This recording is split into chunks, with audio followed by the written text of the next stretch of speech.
Beh, insomma, come vedete, niente, poi fiatone. No, adesso invece mi piacerebbe fare una canzone che è un po' particolare. Un po' particolare perché questa è la canzone che ha portato in giro per il mondo una certa Balistreri in rosa. Però non so se l'ha scritta lei, insomma, non...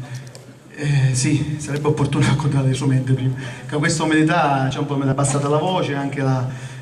senta signore, abbi pazienza, me l'accorda lei per favore? No, vabbè.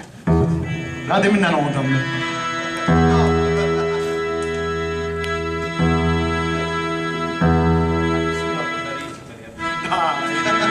Scusi, io ti pago per questo, non l'ho capito, tu pigli e parto questo di una, dai, fammi sentire.